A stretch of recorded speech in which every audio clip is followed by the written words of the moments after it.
fantasy debate, and today we're doing a La Liga section with Kemal Hidbet as a Real Madrid fan. Hala Madrid. Yeah, and today we're talking about three important topics. First one is we try to get his opinion about who will be the Pichichi, which is the top goal scorer for La Liga this season. Who's going to have a more successful season, in his opinion? Hopefully, he won't be biased between Real and Barca. And which player has more influence, either Busquets for Barca or Casemiro for Madrid? So, Kema, who is going to be Pichichi this season? Who do you think is going to highest goal scorer? I mean, why? For me, that one is pretty easy. If the GOAT is no longer at Madrid, then there's only one candidate. But I'll tell you why I think so, right? So, when you take a look at the strikers in La Liga that could possibly win the Pichichi, you're talking about Messi, Suarez, Griezmann, Costa, Rodrigo for Valencia, Okay. Benzema, Bale, right? Those are the 7 guys I think about that. Okay, maybe they have enough consistency to actually challenge for the Pichichi. True. But when you take a look at it, you look at Atletico has Griezmann and Costa, right?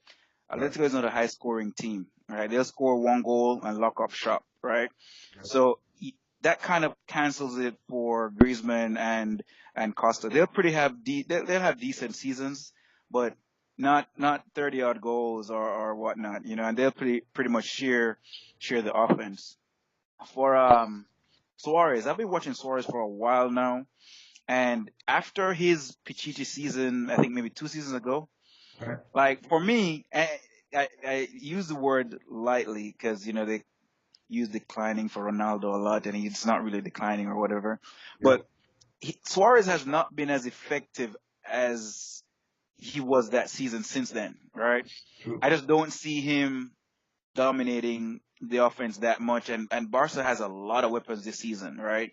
They have Coutinho that's going to be scoring goals. He's going to probably score 10, 12, 15 goals for the season.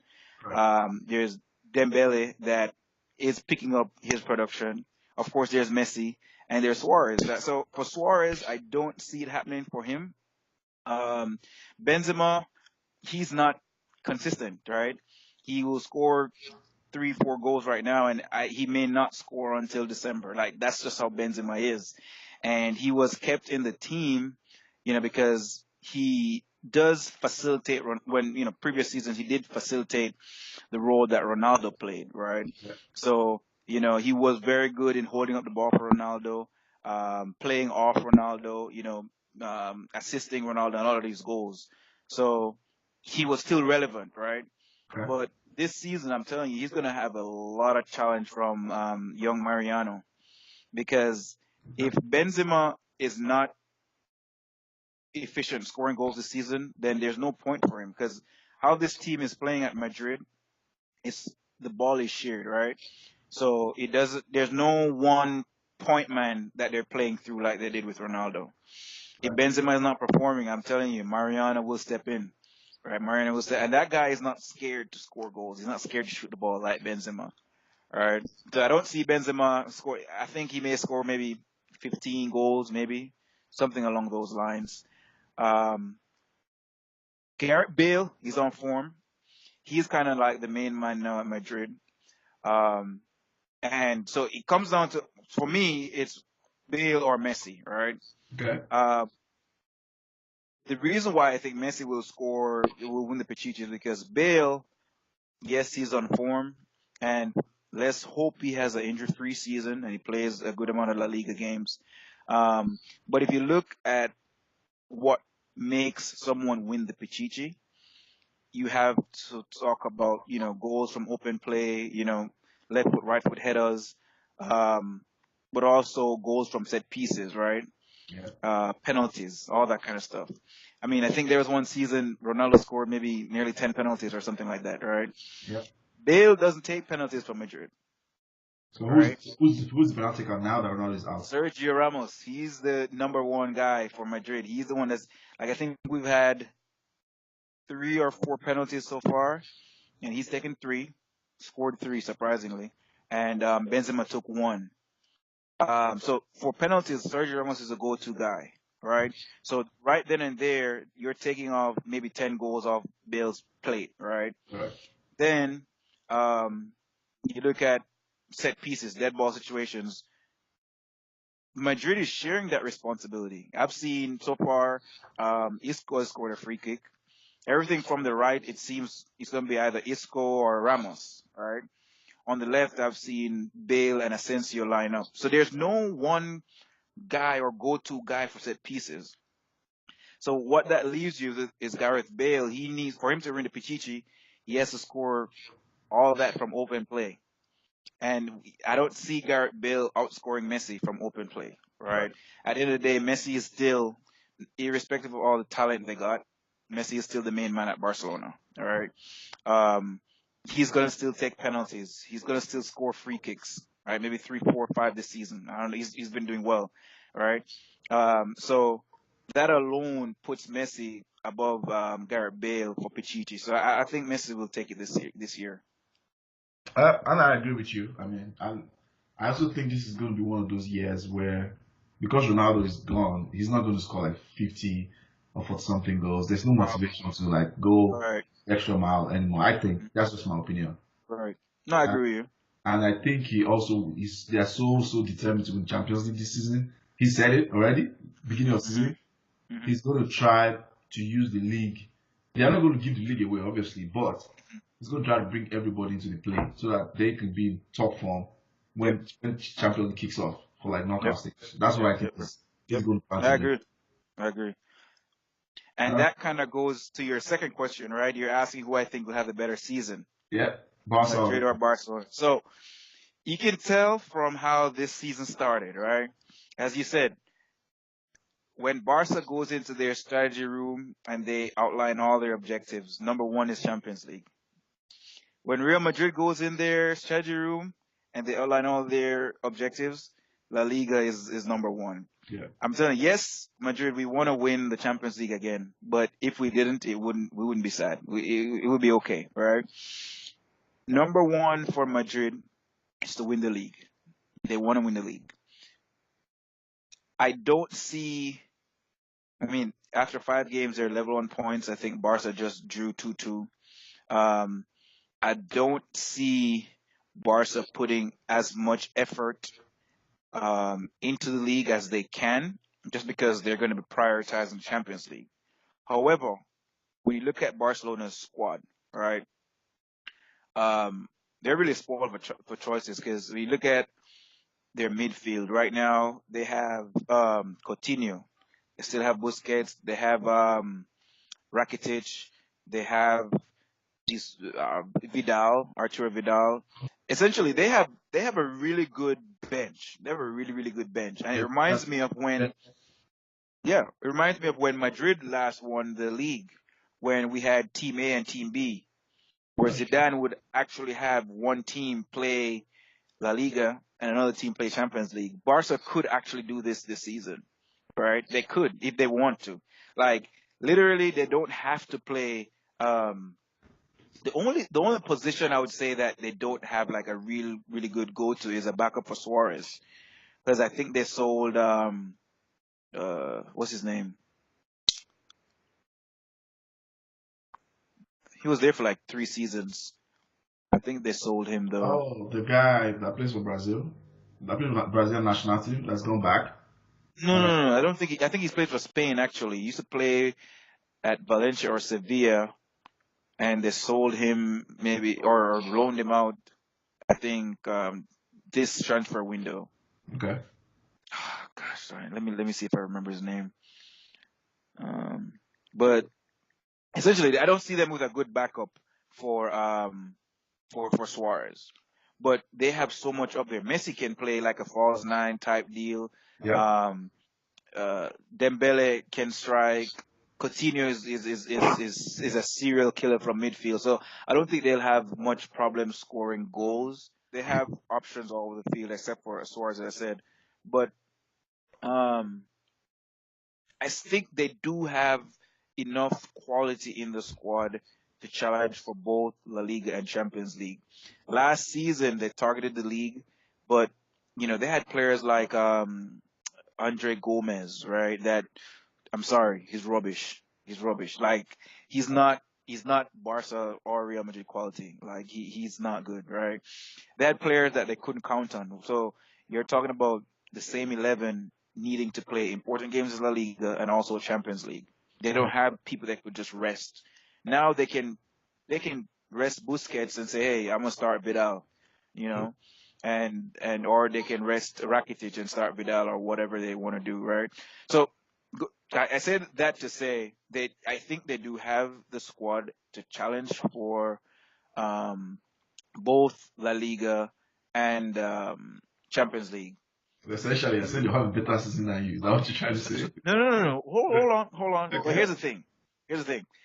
I've watched how Real Madrid play their games, and I've watched how um, Lopetegui. I watched how he coaches. Right. So he's the type of coach that he doesn't seem to. I mean, he has his ideal starting 11, but he doesn't seem to have like any favoritism towards any player or anything like that. And what that does, it leads him to make, like in-game substitutions that may not be the best. A coach like that will not win Champions League if he continues like that. Let me tell you what I mean. 2 weeks ago, they're at Bilbao, Okay. right? They're down 1-0. He just brought on Isco. He equalized to 1-1. All right. And so now you equalized. Momentum is in your court basically, and you take off Gareth Bale, right? Gareth Bale, which is your number one guy, and you took off I think someone else that was really important. But the main thing for me, you took off Gareth Bale and put on Vasquez. In my mind, I'm like, okay, if I really really want to win this game, I'm gonna keep Gareth Bale on. I'm gonna take off a midfielder and I'm gonna put on Mariano up front. Right? You have Mariano on the bench. Right? That guy had a preseason, so it's not like he's having concerns about whether or not he's ready to play. And he already knows how, the intensity of La Liga because he was there for many years before, right? So you take off Bale, who's your number one guy, and you put on Vasquez, who had a horrible game after that. And I'm like, if I really want to win that game, I'm going to put on Mariano. I'm going to play with two strikers up front, keep my main guy centrally or towards the wing, and push for the lead, for the win, all right? He makes a lot of in-game substitutions that does not always work. Okay. In Champions League, that will hurt you. You only have a home and away. If your home game gets away from you, it's over, right? It's over. He seems to be a league coach, though. He seems to be a type that, he will prioritize the league. He will find ways to grind out some league games, right? Okay. Even some games that Madrid would normally lose. But can't see him winning the Champions League. Can't Okay. see him doing it. Okay. So in terms of having the better season, right? I see Barca having a better season overall. Okay. They may go further in the Champions League. I still actually don't see Barca winning the Champions League. That's interesting. I don't see them winning it either, to be honest. They are my picks just because of the fact that I think Messi had a disappointing World Cup and he has kind of lead down the gauntlet and they recruited very well. So they have, oh yeah. and because they've done it, some of the guys that have done it before are still there. They are my picks, At least I might be wrong. They are my picks to win it. I don't see any team winning it personally. Other Man City favorite thing, I think, is just no. And you will be surprised so I look at all the teams of Champions League. I know this is off topic, right? You're talking about Real Madrid. We're talking about Barca, Man City, PSG, Liverpool. Cool. Who else I think may have Bayern. Bayern, Mhm. maybe.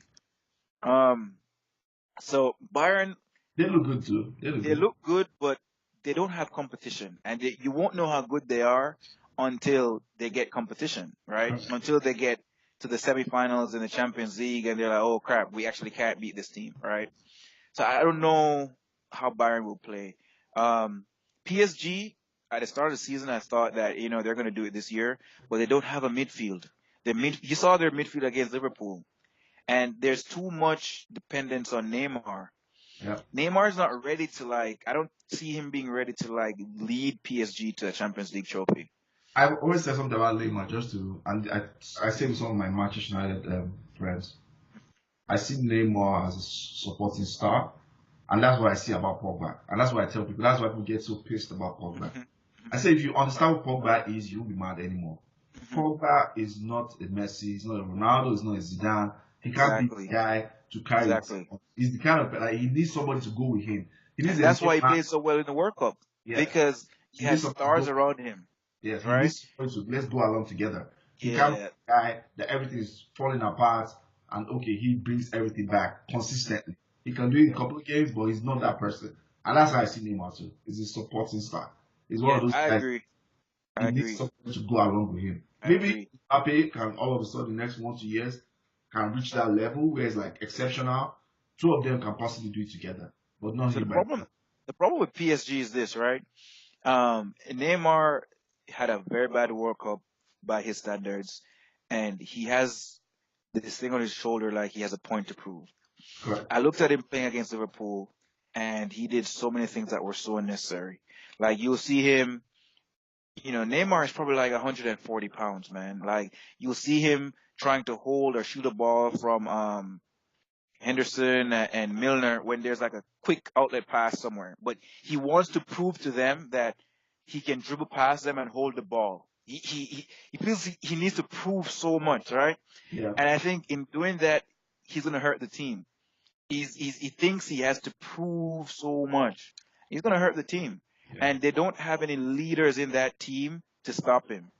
There's nobody in that team to stand up and say, hey, Neymar, what are you doing? The only people, there's Cavani that will argue with him, but Cavani is not a leader that will say, hey, Neymar, stop. You know what I'm saying? There's Thiago Silva. Yeah, exactly. That's what I was going to say. There's Thiago Silva, but, based on how Thiago Silva acts in the national team, you'll know that he's not a leader for Neymar either. He's not. So, I don't see PSG doing well. So, who's your pick? Off topic, but just off topic. Off topic. This is, I think, honestly, if and this is gonna sound very controversial coming from me. No, it's fine. If Liverpool can stay healthy, they're playing the best football in Europe right now, man. If they can stay healthy, I agree. Because they've learned a lot. As difficult as it is coming from me, being a Manchester United fan, I agree. If they can stay healthy, because they've developed a lot of experience just going to the final last year, right? So we get to the point where we're like, okay, Liverpool can actually make it to a final because they did last year. Yeah. Okay, now they have more experience and a bigger squad, right? I'm not saying they'll definitely win it, but if I was supposed to pick a dark horse, it'll be them. Okay, so that's a dark. If I was to pick a dark horse, but I typically never believe in dark horses in Champions League because dark horses happen once in a decade. Yeah. That's been the history of Champions League, right? It's always once in a decade. The last dark horse to win the Champions League was Chelsea. I think this year's the year. There's no clear front runner. Madrid needs one more player to be on the level they were at. And so I'll tell you, Madrid has this team thing going on. There's a lot more fluidity. They can pass the ball better because they're not trying to go put everything through Ronaldo. But when you get to, semifinals of Champions League and, quarterfinals and you're playing with some tough defenses that you're going to need to break down, Madrid doesn't have the speed in the midfield to do that, right? Everyone in the midfield is that little tap, tiki-taka, cross-field type player. Modric is good, right? Yeah. Kroos is good. Isco is good. Asensio is good. But I wouldn't put myself so far back in a foot race with any of those guys, right? They're not that quick, right? So they're gonna have a problem breaking down defenses. They don't have that go-to guy that can really, spark something for them and break down a defense that's pretty tight. And that's the situation we run into, like when you're playing someone like Juve, for example. Okay. They're gonna sit down in defense, right? How are you gonna break it down? Okay. Not with Modric's speed. Madrid has this thing, they like to play all these cross-field passes. Yeah. That used to be successful when Ronaldo would be in the box to head it in the goal. Benzema is not going to head it in the box.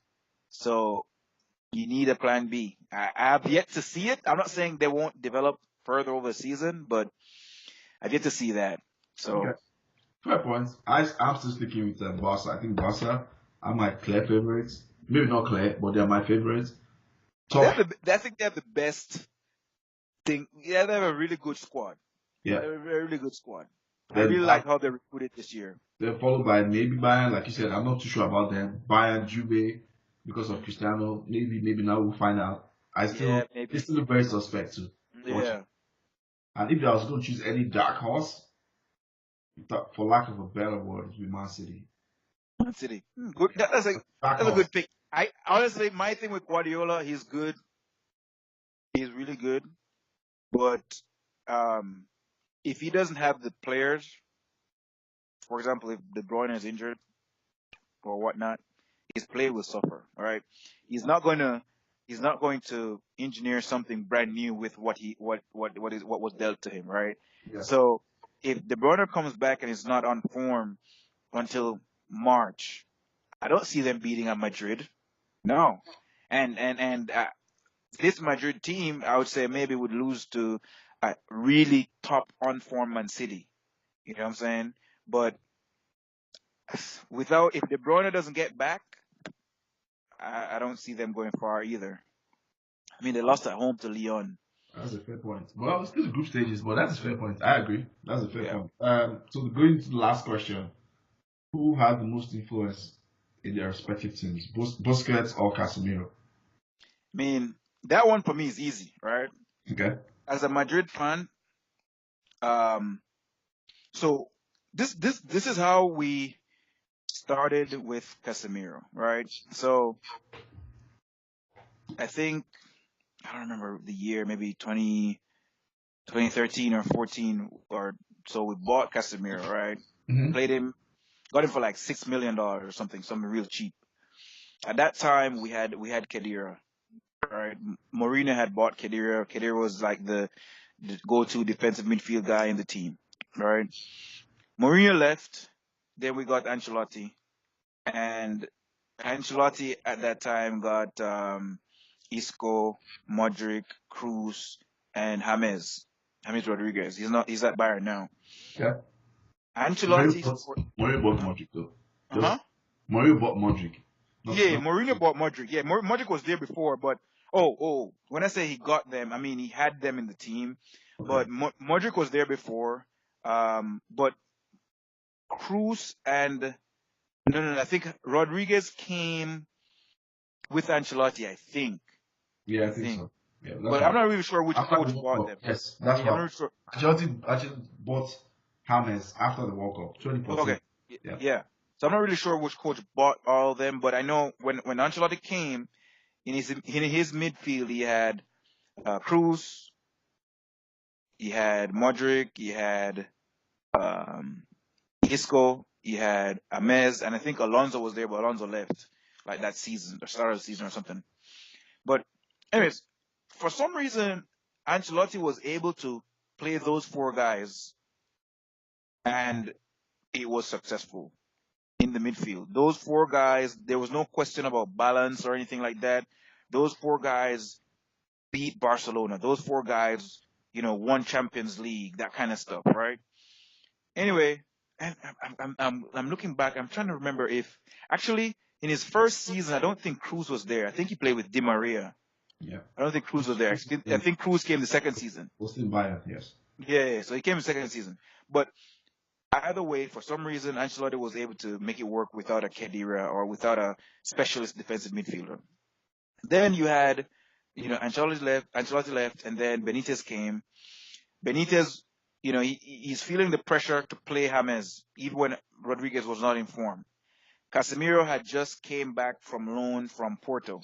He had a very good season in Porto, came back. But he was feeling so much pressure because he felt he had to play. He had to play Cruz was there. He had to play Rodriguez. He had to play Isco. He had to play Modric. So much pressure. And Barca, we were playing relatively okay in the league, and Barca came and beat us 4-0. 4-0. Right? Like there was no midfield. They just walked through the midfield 4-0. And he lost his job in that winter. Zidane came in. And the first thing Zidane came in, he started talking about balance, balance, balance, balance, balance, right? Okay. And we started Casemiro, and that gave us our Champions League. That's it. The team had a very, very bad first half of the season.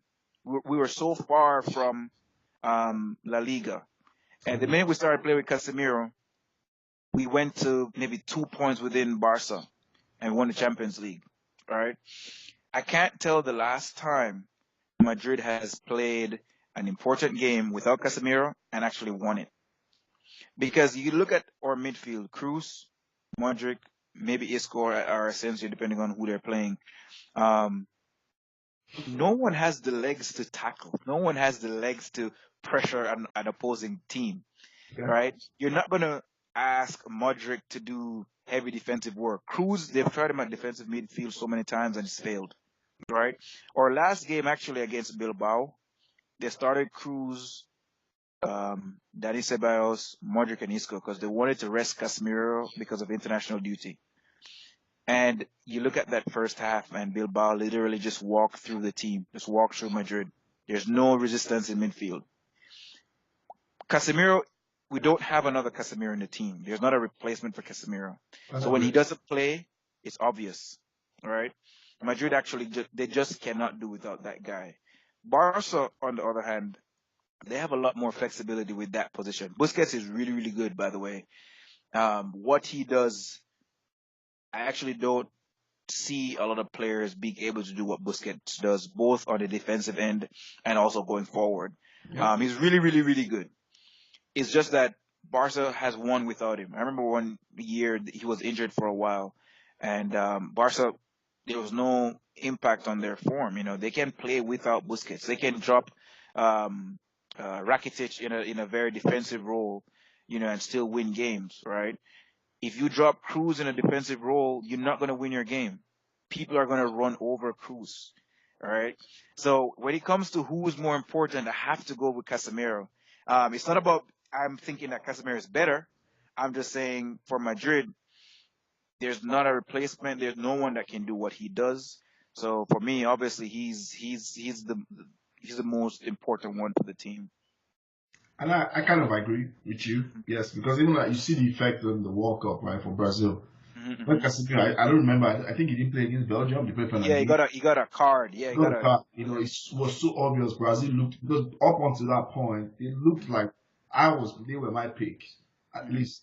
Yep. It looked like this team was going to be too hard to beat. But Right. immediately it was out. They looked so open against Belgium, so Yep. open. Yep. Yeah, I agree. Casemiro is one of those players that I can't even think of anybody right now Mhm. who's like a real defensive midfielder in the true word. Right. Not modern type where like, because Sergio Busquets is the modern register, right? Deep line player, what he is. But Casemiro is a real defensive midfielder. That's Break it. up play, destroyer.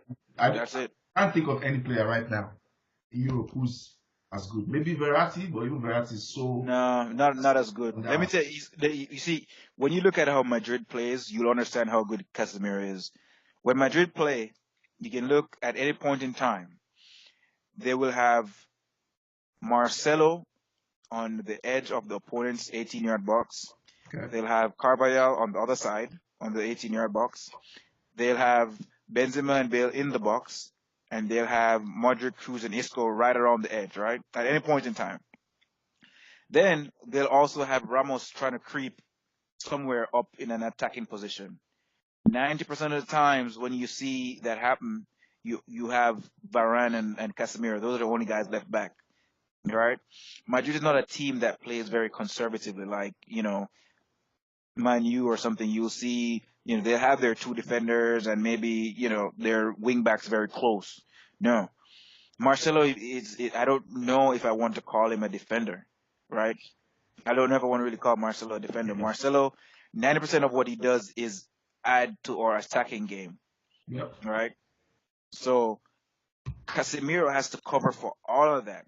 For Marcelo, for Carvajal, for or midfield that I'm telling you, or midfield can't run. We can't. They'll pass, but they don't have legs like you know your typical midfield. They don't have the legs. Modric is 34, man. Cruz never could tackle, right? Isco is not a tackler.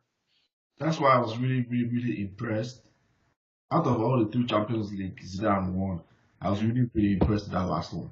Oh yeah, Game management, because what I feared for them was, and maybe Salah's injury probably affected them. I agree. Salah. Yeah. It did. Game management of preventing those counters attacks, especially when they went 1-2. I was really impressed with that because I agree. I thought I picked Madrid to win, but I thought it was going to be like really, really close because I thought they were going to have like chances after. But apart from that the goal and one chance, there was no other chance in that game. Yep. So he shut that midfield down.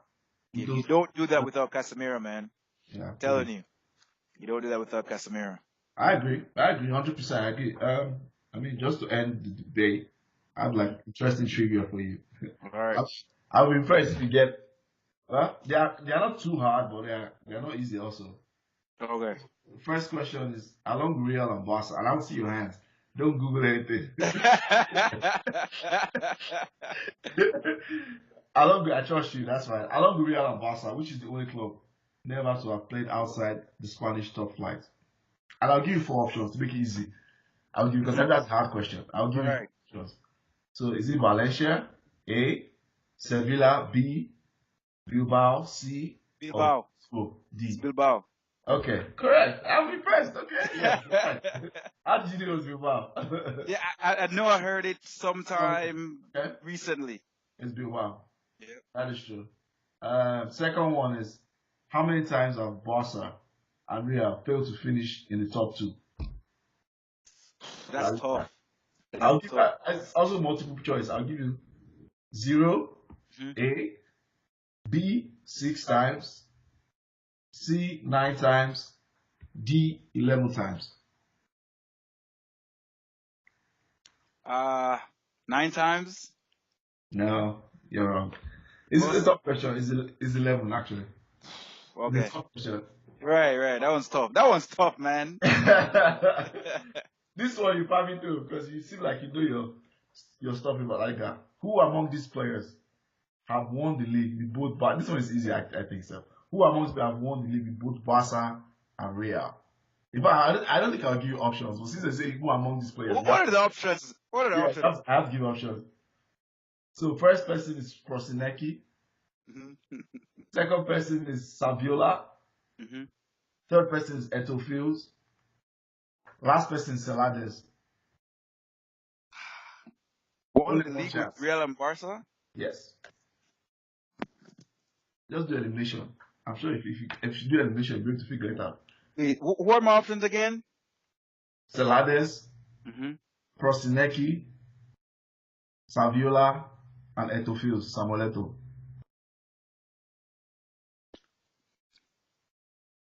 I don't remember Eto'o winning the league with Madrid.